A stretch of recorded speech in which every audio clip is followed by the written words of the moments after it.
जय गुरु संतपति शिव नारायण स्वामी की जय। दुखहरण स्वामी की जय।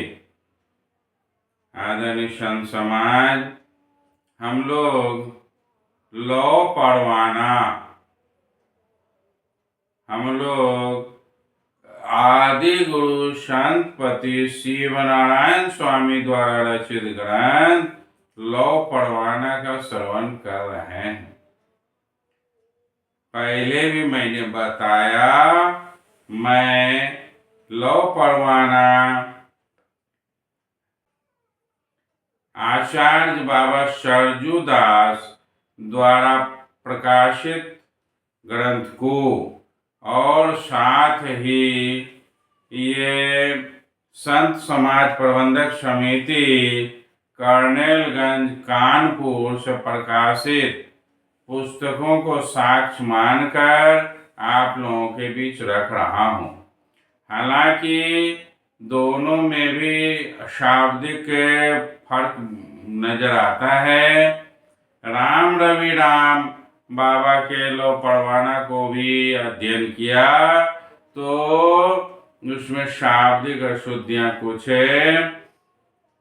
उनमें भी मिली, तो मैं इन्हीं सबको साक्ष्य मानकर आप लोगों के बीच रख रहा हूँ। इसमें शब्द का कहीं कहीं हर किताब में कुछ अंतर मिल रहा है। मैं उन्हें यथासंभव सही को सुधार कर देने का प्रयास कर रहा हूँ।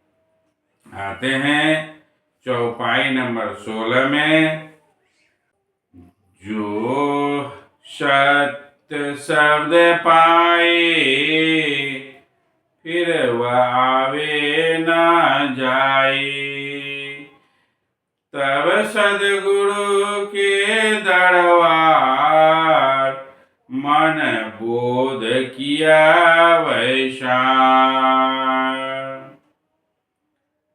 आदरणीय संत समाज, जिसने सत्य शब्द को पाया है, सत्य शब्द का अर्थ ही हो गया कि वह शब्द जो अविनाशी है, मिटने वाला नहीं है, जो हमें साधना कर सहस्रार्थ तक पहुंचाता है, अंतिम शब्द है, उसी से सारे चीज का उदय है और उसी से सारा सब चीज बना हुआ है।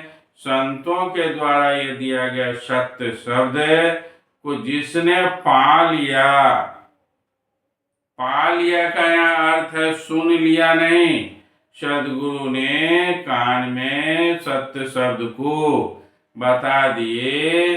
यह वह शब्द नहीं है जो साधना करके अपने में उस शब्द को प्राप्त किया, उस शब्द को अपने भीतर में पाया, वह फिर इस संसार में आवागमन नहीं करता है, वह आवे न जाए, वह मुक्त आत्मा हो जाता है।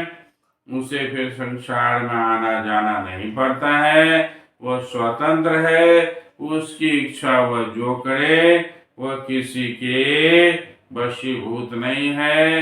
काल का उस पर कोई प्रभाव नहीं है, वह काल से परे हो जाता है। तो कहते हैं जो सत्य शब्द पा लिया वह किसी भी तरह से आवागमन से छूट जाता है और फिर वह सदगुरु के दरबार में, वह सदगुरु के धाम में प्रवेश कर जाता है। उसके लिए फिर कुछ भी असंभव नहीं रह जाता है। आदरणीय संत समाज, हम मानव का कर्तव्य है कि हम सत्य शब्द को प्राप्त करें। गुरु से दीक्षा लेकर साधना कर उस सत्य शब्द को प्राप्त करें, तभी हमारा जीवन कल्याणमय होगा। आदरणीय संत समाज, आते हैं चौपाई नंबर 17 की ओर। जब करना इंसाफ तब करना साफ साफ, समझ बूझ के आना, मिले संत शब्द पढ़वाना। कहते हैं जब कोई इंसाफ, इंसाफ का मतलब निर्णय, फैसला, जब कोई हम निर्णय लेते हैं, निर्णय करते हैं, तो उसे साफ साफ करना चाहिए। अर्थात समय के अनुसार, धर्म के अनुसार, ये सत्य बात के अनुसार क्लियर कट इंसाफ करना, निर्णय लेना चाहिए। ऐसा नहीं कि अभी निर्णय ले लिए, बाद में पता चला कि ये गलत हो गया, ऐसा नहीं करना चाहिए। अर्थात ठीक ठीक धर्म के अनुसार, संत साधना, संत साधकों के अनुसार निर्णय लेना चाहिए। और ये निर्णय का यहाँ पर अर्थ है कि ये संसार माया का देश है, ये काल का देश है। इस काल के देश में हम जीव फंसे हुए हैं, यहाँ से कैसे निकलेंगे, इस विषय में निर्णय लेना है। क्या तीर्थ करने से हम उबर जाएंगे, क्या व्रत करने से उबर जाएंगे, क्या किसी देवी देवता की पूजा करने से हम उबर जाएंगे। अगर ऐसा सारा चीज समझ बूझ कर निर्णय लेना चाहिए, तभी वह सत्य निर्णय होगा। और जब समझ बूझ लेंगे, समझ में आ जाएगी बात, तो यह निश्चय हो जाएगा कि संत शब्द ही वह परवाना है, वह ठीक ठिकाना है, जिससे हम अपना कल्याण कर सकते हैं और अपने जीवन को बचा सकते हैं। इसलिए आदरणीय संत समाज, ये जितना भी संसार में ये काल देश में चल रहा है, इन काल देश के बातों को ठीक से समझकर हमें सद्गुरु के पास जाना चाहिए और संत शब्द को ग्रहण कर उस पर चलना चाहिए। यही हमारे लिए जीवन का एक सही निर्णय होगा और यही हमारा कल्याण करेगा। आदरणीय संत समाज, संत लोग कहकर चले जाते हैं, जीवों के कल्याण के लिए हम सबों को चाहिए उस मार्ग पर चलकर अपना कल्याण करें। यही संतों का उपदेश है, संतों के द्वारा दिया गया सीख है। कोई भी देवी देवता, तीर्थ व्रत हमें अपने उस आत्म स्वरूप से मिला नहीं सकता है।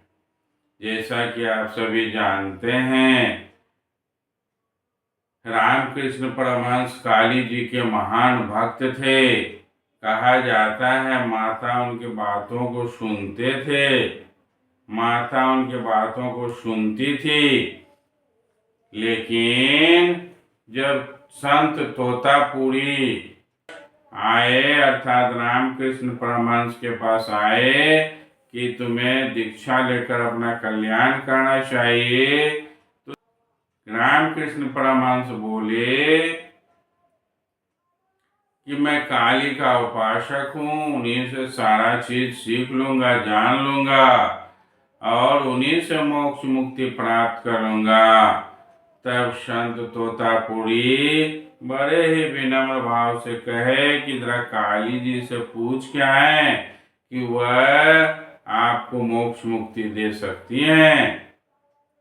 रामकृष्ण परमहंस गए, अपनी माता को आह्वान किए, उनसे पूछे कि एक संत आए हैं, वह कहते हैं मोक्ष और मुक्ति भी चीज है, आप मुझे वह प्रदान कर सकती हैं। तब काली माता बोली कि नहीं पुत्र, मोक्ष और मुक्ति देने की क्षमता मेरे पास नहीं है, मैं इसको तुम्हें नहीं प्रदान कर सकती हूँ। इसके लिए तुम्हें संतों के शरण में जाना ही होगा। और इस प्रकार रामकृष्ण परमहंस तोतापुरी से दीक्षा लेकर अपने कल्याण का मार्ग प्रशस्त किए। धर्मशास्त्र में या जीवन में बहुत सारी ऐसी कहानियां मौजूद हैं। संत लोग कह गए कर गए, हम लोग उसे स्वीकार करें, माने और अपने जीवन का कल्याण करें और स्वामी जी के बातों को ग्रहण करें। आज इतना ही कहकर वाणी को विराम देता हूँ। जय गुरु संत।